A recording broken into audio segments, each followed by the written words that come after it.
نماز جو پاکستان میں شیعہ پڑھتا ہے وہی نماز وہاں پہ پڑھے گا. آپ دیکھیں گے عراقی شیعہ بھی ایسے ہی نماز پڑھیں گے, پاکستانی شیعہ بھی ایسے ہی. وہ روزے کا مسئلہ ہو, وہ حج کا مسئلہ ہو, وہ عمرے کا مسئلہ ہو, ہر جگہ پہ سیم طریقے سے ادا کیا جاتا ہے, کیونکہ شریعت میں رد و بدل نہیں ہے, شریعت.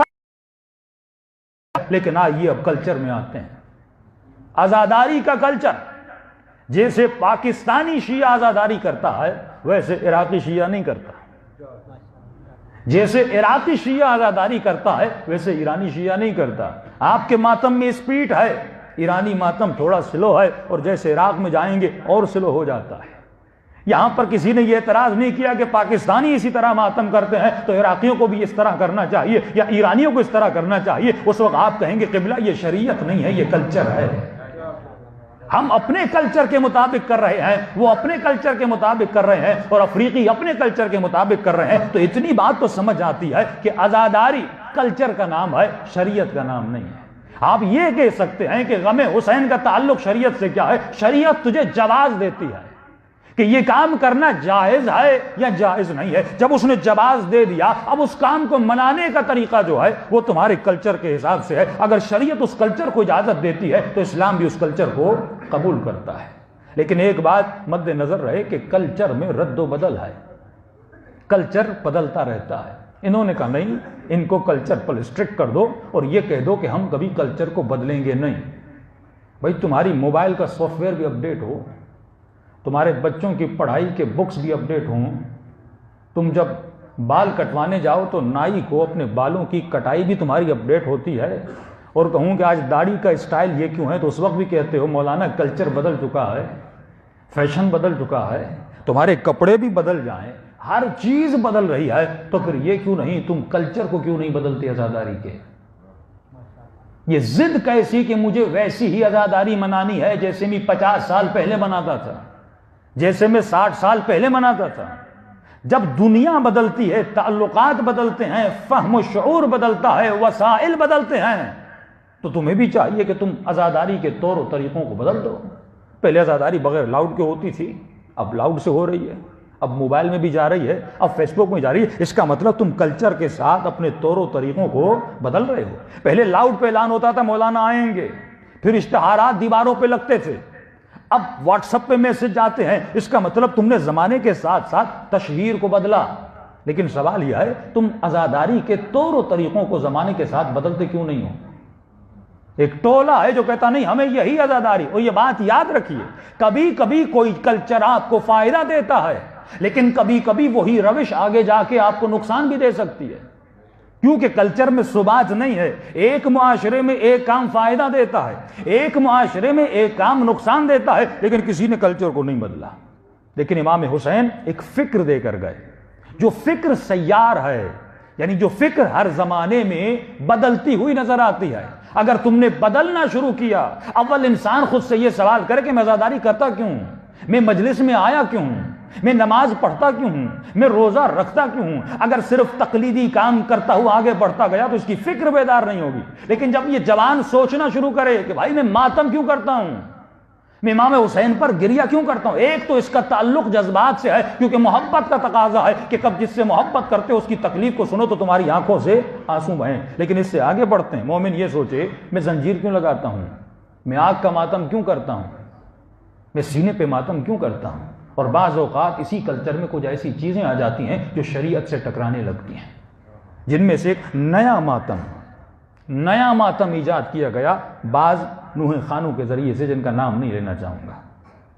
منہ کا ماتم. یہ آپ نے دیکھا ہوگا, عراق جاتے ہیں اور مخصوصاً منہ کا ماتم کرتے ہیں, منہ پہ تماچے مارتے ہیں. حالانکہ امام حسین کی وصیت تھی سید زادیوں کو, اپنے بچوں کو, کہ میری شہادت کے بعد منہ پہ تماچے نہ مارنا. کیوں؟ منہ جائے عبادت ہے,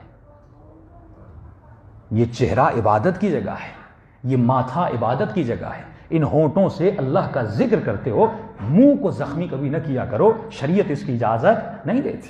لیکن آپ دیکھیں گے ایک آدمی ہے تھوڑا آہستہ سے مارتا ہے, لیکن اس طریقے سے مارتے ہیں ان کے چہروں سے خون نکلتا ہے. تمہیں عبادت عزاداری اس دائرے میں کرنی ہے جس دائرے میں اہل بیت نے اجازت دی ہے. اگر وہ دائرہ اجازت دیتا ہے، اب کسی بھی کلچر میں ہو، ہر یہ فطری تقاضا ہے۔ بہت سارے مومنین نے، کل کسی نے سوال کیا مولانا ماتم کے لیے کوئی ہمیں جواز دیجیے۔ ایک تو مسئلہ ہمارا لیے ہے کہ ہم ہر چیز قرآن سے ڈھونڈنے کی کوشش کرتے ہیں۔ بھائی اللہ نے کلی احکامات بتائیں، یہ نہیں کہ ہر جزئیات قرآن میں موجود ہو۔ تم موبائل کو استعمال کرتے ہو، قرآن سے دلیل دو۔ تم گاڑی پہ بیٹھتے ہو، قرآن سے دلیل دو۔ تم کبھی ایپل کا جوس پیتے ہو، قرآن سے دلیل دو۔ تم موبائل یوز کر رہے ہو، قرآن سے دلیل دو۔ تم لاؤڈ مجلس میں یوز کر رہے ہو، قرآن سے۔ یہ تو نہیں کہ آپ کو ہر چیز قرآن سے ملے۔ قرآن ایک حکم کلی دیتا ہے۔ حکم کلی یہ ہے کہ تم کبھی بھی فطرت سے انکار کر نہیں سکتے۔ فطرت کا تقاضا ہے کہ جب انسان کو غم ہوتا ہے اس کی آنکھوں سے آنسو نکلتے ہیں۔ یہ کوئی نہیں کہہ سکتا کہ آپ رونے کو بند کر دو، کیونکہ یہ فطری تقاضا ہے۔ بچہ پیدا ہوتا ہے تو روتا ہے، ماں کو تکلیف ہوتی ہے تو بیٹا روتا ہے، تم کبھی بھی اس کو روک نہیں سکتے۔ اب سوال یہ ہے کہ جب مجھے غم ہو، اور غم جب شدت اختیار کر جائے، اس کے اظہار کے طریقے الگ ہوتے ہیں۔ کوئی انسان شدت غم میں گھٹنوں پہ مارتا ہے، کوئی انسان شدت غم پہ سر پہ مارتا ہے، اظہار کے لیے کہ میں غم زدہ ہوں۔ اب یہ آپ شریعت سے نہیں ڈھونڈ سکتے۔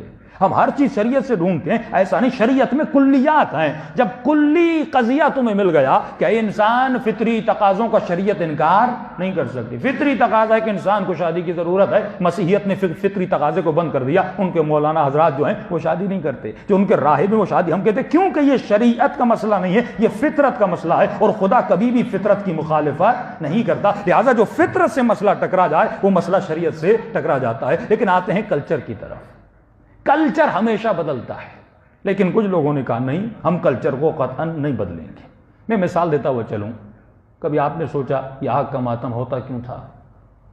یہ زنجیر زنی ہوتی کیوں تھی؟ کب سے شروع ہوئی؟ کبھی آپ نے غور کیا؟ ہم جلوس کیوں نکالتے ہیں؟ ہم علم کیوں نکالتے ہیں؟ جب تک انسان اس کیوں کا جواب نہ ڈھونڈے، یہی فکر ہے۔